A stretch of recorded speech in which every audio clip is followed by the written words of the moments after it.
There's some recent articles that say food prices have gone up 38% just between June and July. Let's look at the facts. What's the real story here? I'm gonna do the research so you don't have to. But first, let's look at this cute dog. Our dog Gracie. Hey G-Dog. Good girl. We'll use the government website to show exactly what the data is, not follow the trends of people that say, oh, it's the tariffs, or Trump did this, or hey, things are not as bad as they seem. There's definitely some changes going on, so let's take a look. So here's an article by ABC News saying, are tariffs to blame for the nearly 40% spike in the wholesale vegetable prices? Experts weigh in. So it goes on here to talk about how the government data, which we'll take a look at in a second, show that there's an eye-popping 38% surge in the wholesale prices in July. So this is interesting because as we take a look, we'll see that there's no definitive information here other than what the government tells us, which is the official tracking of what we do. But you can see here that this article says the U.S. imports more than a third of its fresh vegetables according to the Department of Agriculture, which we know Mexico is a big the imports, as well as South America and some other areas, depending on what you're getting. Bananas, for instance, may be coming from somewhere else, farther south, maybe Asia. But perishable foods like vegetables face an acute challenge because they can't stockpile ahead of traffic because, of course, they die. And the tariffs, which a lot of those have not even gone into effect, they're just threats or promises of tariffs, may or may not be affecting some of the produce, except for the ones that were existing before. So let's see what the government has to say about this. Side note, I do suffer from procrastination. So before I made this video, right in the process, I stopped to take out the trash, take out the recycling, and I cleaned one of our 2 toilets, but I'm back at it now. So here's the official information from the U.S. Bureau of Labor Statistics. And as you can see here, this goes over the economic news release here of index prices and what's going on here. Especially producer price indexes, and this is for July 2025. But you can see here right at the very top, it says the final demand rose 0.9% July, seasonally adjusted. And here again, we talk about final demand prices were unchanged in June and moved up 0.4% in May. This is key because a lot of articles I'm seeing say between June and July there was this huge price increase, but you can see here that overall it really hasn't changed between the 2 months. And then when we scroll down and we get to the product detail here, it says 30% of the July rise in prices for final demand can be traced to margins of machinery and equipment wholesaling, which jumped 3.8%. Indexes for portfolio management, securities brokerage, dealing, and investments also went up by a little bit. But what we really want to look at here is down here when we talk about product detail. A quarter of the July advance in the index for final demand goods can be traced to prices for trash and dry vegetables, which jumped 38.9%. The indexes for meats, diesel, fuel, jet fuel, non-ferrous scrap, and eggs for the fresh use also rose.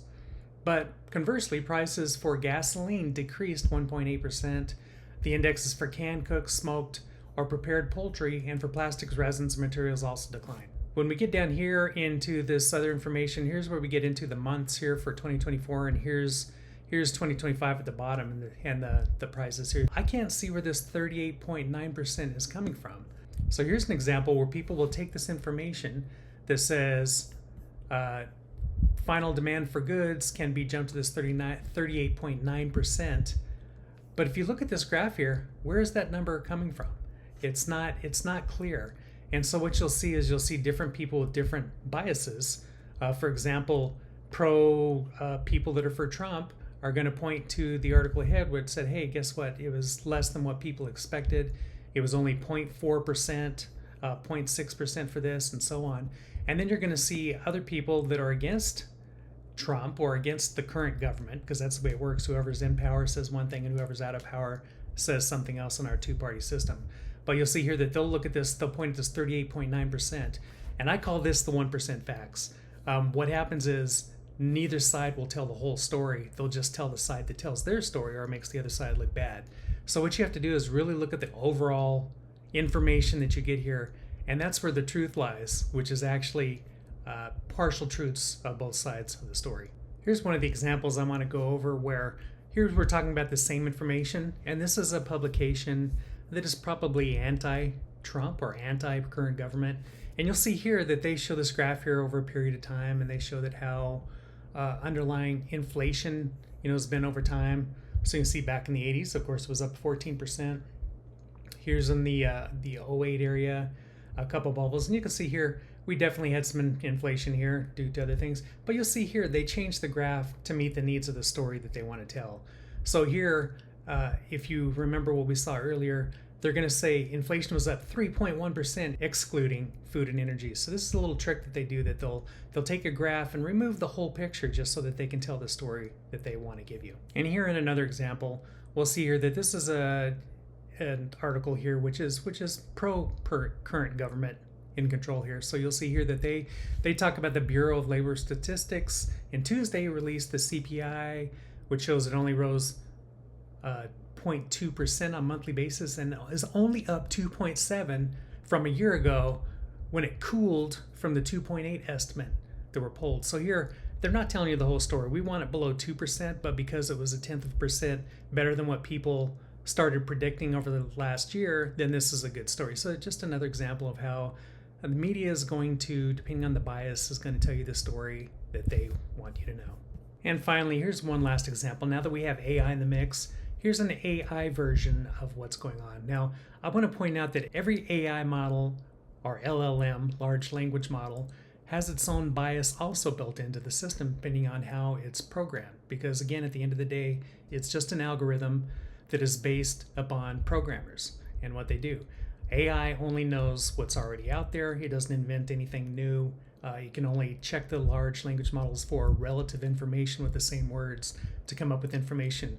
So what does this mean? It means it's not fact. It means that it's probably a great guess. It's probably based on data that's out there. Some models have, ways to try to get more fact-based data. But the thing is it's flawed just like any other tool, and that's all it is a tool to see what's out there. But you can see here that they also talked about how, it rose 2.7 over the year, which matched the rate in June. So that means it's holding steady. It's not getting better, not getting worse. The next bullet here is excluding volatile food and energy categories. The CPI rose 3.1% year over year, exceeding the month's 2.9 in economic expectations. So here's an example where AI went directly against one of the pro-government that says, hey, it's actually higher instead of lower. It's no wonder people get so confused, because the information out there is depending on which bubble or which mirror or which organizations you follow and you immerse yourself into. So if you have a favorite place that you get your news or information, doesn't mean you're getting facts. Doesn't matter who it is. It's just an example. You can see here there's some other bullet points here, but my point is there's a lot of information out there. Dig into it and figure it out. Don't just believe your sources, because you don't get the whole truth. Even coming straight from the government, they will also give biased information to support their governance versus what the facts are. So pay attention. There's a lot out there. I hope you enjoyed my video.